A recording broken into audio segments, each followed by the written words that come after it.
1.5 কোটি, বছরে কত? 18 কোটি। তাহলে যার বয়স যত অত দিয়ে 18কে গুনবেন, দেখবেন জন্মের পর থেকে এখন পর্যন্ত বিলিয়ন মিলিয়ন ট্রিলিয়ন ডলারের অক্সিজেন গ্রহণ করেছেন, কোনো টাকা দিতে হয় নাই, বিনা পয়সায় দিয়েছেন কে?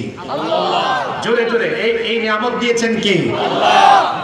আমার দিকে তাকান, আরো গুরুত্বপূর্ণ কথা শুনেন।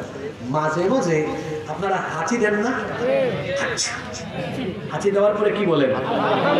হ্যাঁ হ্যাঁ, সবাই বলেন, কি বলেন? আলহামদুলিল্লাহ। আপনি আলহামদুলিল্লাহ পরে আল্লাহর কি করলেন? শুকরিয়া করলেন, প্রশংসা করলেন। তার মানে নিশ্চয়ই হাঁচির ভেতরে ভালো কিছু, এই জন্য তো প্রশংসা করেছেন। আচ্ছা, সেই ভালোটা কি আপনারা শুনতে চান না?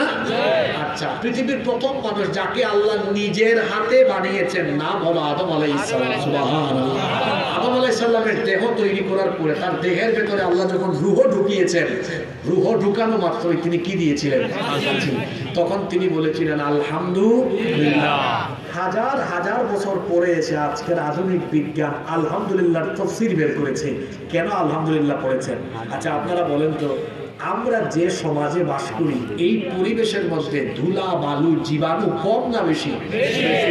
অনেক বেশি। আমরা যখন শ্বাস নেই তখন আমাদের এই যে নাকের ভিতর দিয়া অনেক ধুলা বালু জীবাণু ভেতরে ঢুকে একদম ফুসফুস পর্যন্ত গিয়ে ওখানে জমা হয়। এগুলো যদি আল্লাহ অটোমেটিক বের করার ব্যবস্থা না করতেন, কুমিল্লার হাসপাতালে প্রতি মাসে মাসে গিয়ে গিয়ে এই ময়লা সাফ করতে করতে বাপ দাদা 14 কোটির সম্পদ শেষ হয়ে যেত। কিন্তু এগুলো পরিষ্কার করার জন্য কোনো হাসপাতালে কারো যাওয়া লাগে না। আল্লাহ বলতেছেন, শোন বান্দা, এই মাঠে যত ধুলাবালু থাকুক সব তোর নাকের ভেতরটা যদি সবও ঢুকে, আমি আল্লাহ অটোমেটিক বাইর করার ব্যবস্থা করছি।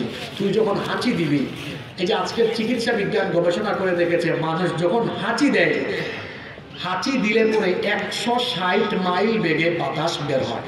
সুবহানাল্লাহ বলতে ইচ্ছে করে। সুবহানাল্লাহ। মোটরসাইকেল চালক ভাইরা বলেন তো, রাস্তা মোটামুটি ভালো হইলে আপনাদের গতি কত থাকে? ঘন্টায় 60 70 80 ধরলাম 80।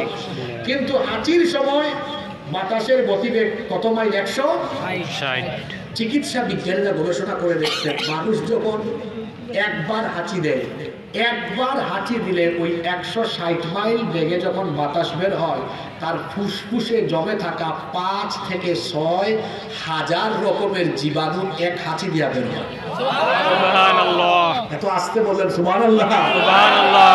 হাঁচি দেওয়ার পরে এই জন্য আপনারা খুশি হয়ে বলেন কি? আলহামদুলিল্লাহ। শুকরিয়া তোমার, তুমি ময়লা বের করার ব্যবস্থা করে দিয়েছো। অক্সিজেনের নিয়ামত, হাঁচির নিয়ামত, সারাদিন খান কান নিয়ামত, বুক করেন কান নিয়ামত। আল্লাহ এই নিয়ামতের হিসাব বুঝি আল্লাহ চাইবেন না? চাইবে। আল্লাহ বলবেন, এই বান্দা, আমার সূর্য, আমার আলো, আমার বাতাস, আমার পানি, আমার অক্সিজেন, আমার দেয়া নিয়ামত ভোগ করে তুমি আমার গোলামি করেছো কিনা? হিসাব দিতে হবে কার কাছে? আল্লাহর কাছে। জোরে বলেন, হিসাব দিতে হবে কার কাছে? আল্লাহর কাছে। সব নিয়ামত দিয়েছেন কে? আল্লাহ।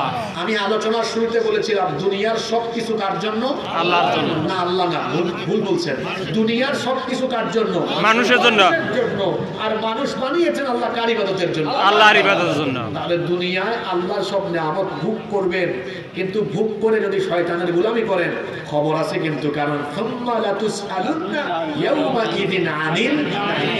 এই চক্ষু, এদিকে তাকান, দেখতেছেন যে চোখে দেখতেছেন, এই চোখের নিয়ামত কার? আল্লাহ। মোবাইল আছে না আপনাদের কাছে?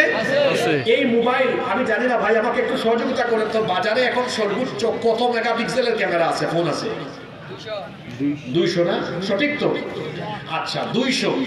আপনি কি জানেন, না চাইতেই আল্লাহ আপনার চোখের মধ্যে 576 মেগাপিক্সেল দান করেছেন। আচ্ছা, এই 200 মেগাপিক্সেলের ক্যামেরা দিয়ে কত দূর আর দেখা যায়? কয়টা কালারই বা শনাক্ত করা যায়? কিন্তু আপনার একটা চোখের ভেতরে আল্লাহ এত ক্ষমতা দিয়েছেন, 10 লক্ষ কালার একটা চক্ষু শনাক্ত করতে পারে। আল্লাহু আকবার।